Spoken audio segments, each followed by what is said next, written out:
येत्या 10 दिवसात पंतप्रधान नरेंद्र मोदी तेलंगणा, तामिळनाडू, ओडिशा, पश्चिम बंगाल, बिहार, आसाम, अरुणाचल प्रदेश एवढंच नाही तर उत्तर प्रदेश, गुजरात, राजस्थानसह दिल्ली आणि जम्मू काश्मीरला सुद्धा भेट देणार आहेत।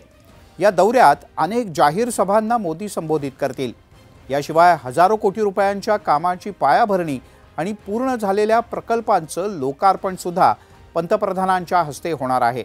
मंडळी, लोकसभा निवडणुकांच्या तारखा अद्याप जाहीर व्हायचेत, पण त्याआधीच पंतप्रधान नरेंद्र मोदी यांचा झंझावाती दौरा सुरू झालाय। 10 दिवसात पंतप्रधान नरेंद्र मोदी 11 राज्यांचा दौरा करणार आहेत। महत्त्वाचं म्हणजे भारतीय जनता पक्ष ज्या राज्यात आपल्या जागा वाढवण्याचा प्रयत्न करतोय ना, त्या राज्यात हा दौरा असणार आहे। दक्षिण भारतात या निवडणुकीत भारतीय जनता पक्षासाठी एक चॅलेंज आहे आणि त्यामुळे तामिळनाडू आणि तेलंगणा या राज्यांचा दौरा सुद्धा पंतप्रधान मोदी स्वतः करतील। पंतप्रधान मोदी हे भाजपचे स्टार कॅम्पेनर आहेत। मोदी की गॅरंटी ही टॅगलाईन घेऊन यंदा भाजपनं आपला प्रचार केव्हाच सुरू केला।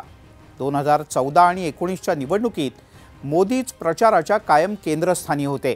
त्यामुळे आताही विजयाची हॅट्रिक साधण्यासाठी भाजपनं कंबर कसली आहे। एकूणच पंतप्रधान मोदींच्या 3.0 ची दणक्यात सुरुवात करण्याचा भाजपचा प्रयत्न आहे। इतकंच नाही तर तिसऱ्या कार्यकाळातल्या पहिल्या 100 दिवसांचा आराखडा सुद्धा तयार करण्याच्या सूचना अनेक मंत्र्यांना देण्यात आल्या आहेत।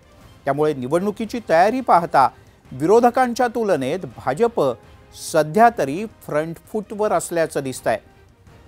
तुम्हाला काय वाटतं? तुमचं या संदर्भातलं मत काय आहे? आम्हाला जरूर कळवा।